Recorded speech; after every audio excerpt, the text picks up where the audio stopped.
in association with Meesho. Just shop on Meesho, यहाँ दाम सबसे कम यानी बजट पे नो लो। उत्तर प्रदेश में बीजेपी को बहुत बड़ा बहुमत मिलने के साथ ही कई पुराने रिकॉर्ड भी टूट गए। यदि इस बार भी योगी आदित्यनाथ मुख्यमंत्री पद की शपथ लेते हैं तो यह उत्तर प्रदेश के इतिहास में पहली बार होगा जब कोई व्यक्ति लगातार दूसरी बार मुख्यमंत्री बनेगा। इसके साथ ही यह साल 1985 के बाद यानी कि 37 सालों के बाद पहली बार हुआ होगा जब कोई पार्टी लगातार दूसरी बार यूपी में सत्ता में आई।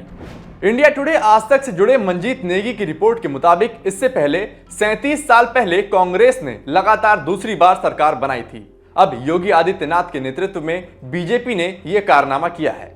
ऐसी उपलब्धि डॉक्टर संपूर्णानंद, चंद्रभानु गुप्त, हेमवती नंदन बहुगुणा, नारायण दत्त तिवारी, मुलायम सिंह और मायावती भी हासिल नहीं कर पाए।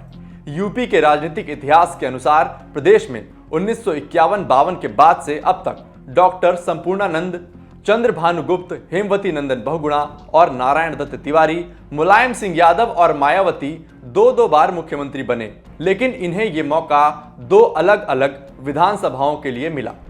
मुलायम सिंह यादव और मायावती 2 बार से अधिक यूपी के सीएम बने।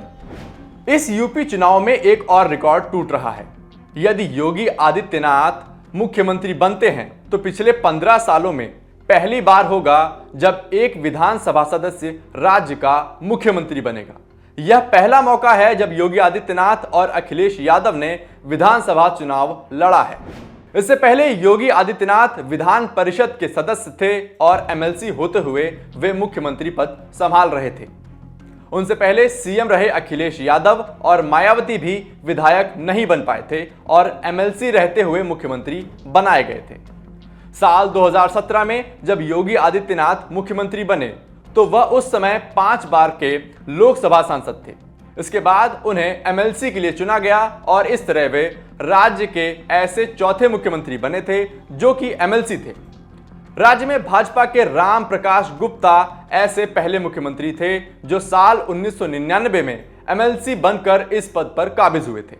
हालांकि उनका कार्यकाल 1 साल भी नहीं चल पाया था। मालूम हो कि देश के 6 राज्यों में विधानसभा और विधान परिषद दोनों हैं। ये राज्य उत्तर प्रदेश, बिहार, महाराष्ट्र, कर्नाटक, आंध्र प्रदेश और तेलंगाना है।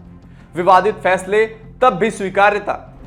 साल 2017 में जब भाजपा ने योगी आदित्यनाथ को मुख्यमंत्री बनाने की घोषणा की थी तो कई जानकारों एवं दावेकारों के लिए यह फैसला चौंकाने वाला था।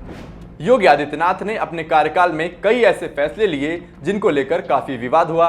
विपक्षी दलों का कहना है कि ऐसा अल्पसंख्यक समुदाय के लोगों को निशाना बनाने के लिए किया गया है, लेकिन योगी ने इनके खिलाफ कोई कड़ा विरोध नहीं होने दिया। इन विवादित फैसलों में धर्मांतरण विरोधी कानून, गैर कानूनी बूचड़खानों पर कार्रवाई, एंटी रोमियो स्क्वाड, भू माफियाओं पर कार्रवाई, सार्वजनिक संपत्ति का नुकसान करने संबंधी वसूली कानून, एंटी सीए प्रदर्शनकारियों को जारी की गई रिकवरी नोटिस, पत्रकारों के खिलाफ केस दर्ज करना इत्यादि शामिल हैं।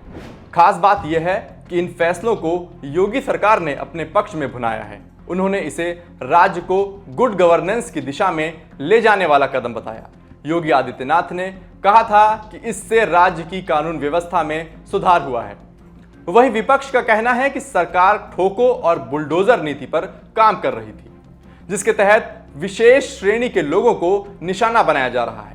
प्रदेश की राजनीति में अब तक माना जा रहा था कि नोएडा जाने वाले मुख्यमंत्री की कुर्सी सुरक्षित नहीं रहती, उनकी सत्ता में वापसी नहीं होती। इस कारण कुछ मुख्यमंत्री नोएडा जाने से बचते रहे, लेकिन योगी आदित्यनाथ सीएम रहते हुए नोएडा गए। नोएडा जाने के बाद न केवल उन्होंने 5 साल का अपना कार्यकाल पूरा किया, बल्कि उनके नेतृत्व में बीजेपी लगातार दूसरी बार जीती। यूपी के इतिहास पर नजर डालें तो पता चलता है कि नोएडा का मिथक वर्ष 1988 से शुरू हुआ था। साल 1988 में राजनीति में सक्रिय नेता नोएडा जाने से बचते रहे, क्योंकि यह कहा जाने लगा था कि नोएडा जाने वाले मुख्यमंत्री की कुर्सी चली जाती है। तब वीर बहादुर सिंह प्रदेश के मुख्यमंत्री थे। वे नोएडा गए और संयोग से उनकी मुख्यमंत्री की कुर्सी चली गई। नारायण दत्त तिवारी को मुख्यमंत्री बनाया गया। वे 1989 में नोएडा के सेक्टर 12 में नेहरू पार्क का उद्घाटन करने गए। कुछ समय बाद चुनाव हुए, लेकिन वे कांग्रेस की सरकार में वापस नहीं आ पाए। इसके बाद कल्याण सिंह और मुलायम सिंह यादव के साथ भी कुछ ऐसा ही हुआ। वे नोएडा गए और कुछ दिन बाद संयोग से मुख्यमंत्री पद छिन गया। राजनाथ सिंह मुख्यमंत्री थे तो उन्हें नोएडा में एक निर्मित फ्लाईओवर का उद्घाटन करना था, पर उन्होंने नोएडा की जगह दिल्ली से उद्घाटन किया।